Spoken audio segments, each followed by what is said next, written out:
প্রিয় বন্ধুরা, আসসালামু আলাইকুম। আপনাদেরকে আমি আজ তৃতীয়বারের মতো নিয়ে আসলাম উত্তরা মাইলস্টোন স্কুল অ্যান্ড কলেজের সামনে, যেখানে গত পরশুদিন বিমান বিধ্বস্ত হয়ে বেশ কিছু শিক্ষার্থী নিহত এবং আহত হয়েছে।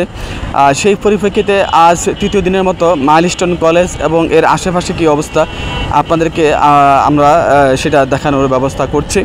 তো এই যে মাইলস্টোন কলেজটি উত্তরা দিয়াবাড়ির যেই মেট্রো রেল ডিপো তার পাশে কিন্তু এই মাইলস্টোন কলেজটি অবস্থিত, এবং তার পরিপ্রেক্ষিতে এখানে যেই ঘটনাটি ঘটেছে আমি আপনাদেরকে দেখাচ্ছি। যেই ভবনের মাঝখানে অর্থাৎ ক্লাসের সামনে যেই ভবনটার সামনে কিন্তু এই বিমানটা বিধ্বস্ত হয়েছে, সেটার এই অবস্থা কি সেটা দেখেন। যে এখানে বিমানের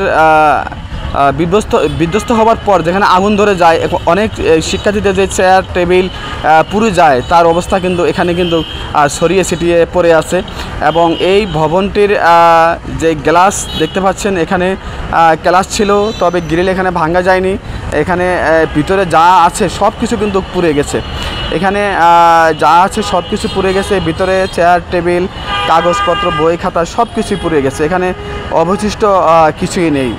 এখানে আরেকটি ক্লাস রুমের যেটা আপনার বিমানটি যেখানে পরে ভিতরে ঢুকে গিয়েছিল, সেটা দেখেন টিন দিয়ে এটা আবদ্ধ করে রাখা হয়েছে। এখানে গ্রিল কেটে অনেক শিক্ষার্থীদেরকে বের করা হয়েছিল, এবং এখানে যা আছে বর্তমানে সব কিছু পুড়ে গেছে। এই যে এই ভবনটির যেখানে ক্লাসরুম ছিল, যেখানে শিক্ষার্থীরা অপেক্ষা করছিল বা ক্লাস নিচ্ছিল, তারা কিন্তু এই ক্লাসরুমের ভিতরেই ছিল, এবং এখানে সম্ভবত কেউ বেঁচে ছিল কি না সেটা কিন্তু সন্দেহান। এখানে আসলেই আরেকটি ক্লাসরুম, এখানে গ্লাস যেটা ভেঙে গেছে, গ্লাস ভাঙার পরে এখানে যে তারা যে বের করা হয়েছিল সেই গ্রিল কেটে, তারপরে যে আপনার ক্লাসরুমের যেই গ্লাস ভেঙে তারপরে কিন্তু তাদেরকে সেখান থেকে বের করা হয়, এবং তারা কিন্তু যতটুকু সম্ভব বের করা গিয়েছে, কিন্তু তারা কিন্তু সেখান থেকে বের হয়েছে। এখানে যেই গলিটা আপনারা দেখতে পাচ্ছেন, এই গলির পুরোটাই কিন্তু মাইলস্টোন স্কুলের ভবন এবং তাদের এরিয়া। এখানে এখনও আজকে কিন্তু অনেক লোক এখানে দেখতে এসেছে, পরিস্থিতি পর্যবেক্ষণ করতে এসেছে, অনেক সাংবাদিক এখানে এসে, অনেক মিডিয়া কর্মী রয়েছেন, অনেক লোকজন বিভিন্ন এলাকার থেকে বিভিন্ন জেলার থেকে তারা এই অবস্থা দেখার জন্য তারা এখানে এসেছে। আবার অনেকে এই আফসোস করে তাদের ওই সন্তানদেরকে মনে করছে ইত্যাদি বিষয় আজকে এখানে দেখা যাচ্ছে। আমি আপনাদেরকে এখন যেটা দেখাচ্ছি এটা হচ্ছে মাইলস্টোন কলেজের, যেটা গাড়ির পার্কিংয়ের যে জন্য রাখা হয়েছিল, সেটা একটা ভবন।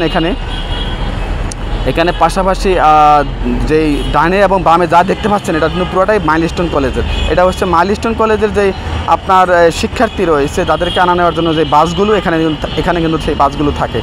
তো এই পুরো এলাকাটাই আসলে মাইলস্টোনের জন্য, এই গলিটাও তাদেরই আওতাধীন। এখানে উন্নয়নমূলক কাজ হচ্ছে, রাস্তায় কাজ হচ্ছে। তো আজকে কিন্তু আপনার অনেক লোকজন এখানে ভিড় করছে, যে তারাও এখানে আজকে দেখতে এসেছে এই যে অবস্থা মাইলস্টোন কলেজের বর্তমান যেই অবস্থা, সেটা দেখে আসলে বোঝা যায় যে মানুষের ভিতরে এই স্কুলের যেই দুর্ঘটনা ঘটেছে, যে শিক্ষার্থীরা নিহত হয়েছে আহত হয়েছে, আসলে সেটা বলার অপেক্ষা রাখে না যে কত কষ্টের, কত নিদারুণ করুণ অবস্থা। এই মাইলস্টোন কলেজের ভিতরে আমরা ঢুকতে পারিনি, বাইরে থেকে আপনাদেরকে ভিতরের দৃশ্যটা দেখাচ্ছি। যেখানে বাংলা মাধ্যম ইংরেজি মাধ্যম রয়েছে, আর যেটা দেখতে পাচ্ছেন এটা হচ্ছে বাংলা মাধ্যম ভবন। এখানে কিন্তু বিমানটি পড়েনি, বিমানটি পড়েছে ডান দিকে, যেটা ইংরেজি মাধ্যম, সেখানে কিন্তু বিমানটি বিধ্বস্ত হয়েছে। দেখা যাচ্ছে দূর থেকে আপনারা যেটা গাছ দেখতে পাচ্ছেন, গাছটি পুড়ে গেছে, এবং এই গাছের মাঝখানে কিন্তু বিমানটি পড়ে একদম ভিতরে ক্লাসরুমে যে ভবনটি এর আগে আপনাদেরকে দেখিয়েছিলাম সেখানে বিমানটি ঢুকে গিয়েছিল। তো এই বিমানটি ঢুকে যাওয়ার পর যে অবস্থা সৃষ্টি হয়েছে, সেখানে পার্শ্ববর্তী ক্লাসরুমের দুজন শিক্ষার্থী রয়েছে, এবং তারা সেখানে কথা বলছে। যে হঠাৎ একটা বিস্ফোরণের মাধ্যমে আগুন ধরে উঠছে। আমি প্রায় নিচেই ছিলাম, তখন আমি ভয় ধরে ওইখান থেকে চলে আসি। এরপর দেখলাম ক্যাম্পাস থেকে বের আসার পরে দেখলাম যে দাউ দাউ করে অনেক আগুন জ্বলতেছিল। পরে মানে একটা হেলিকপ্টার আসছিল, তখন দেখলাম যে মানে কয়েকটা লাশকে বের করে পরে হেলিকপ্টার নিয়ে গেছে। আহতদের পুরো শরীর পুরানো ছিল, ওরা মানে রক্তাক্ত অবস্থা। অনেকের মাথা ফেটে গেছে, অনেকের কান ঝরে গেছে, পুরো শরীর নেই, আর কি অবস্থা।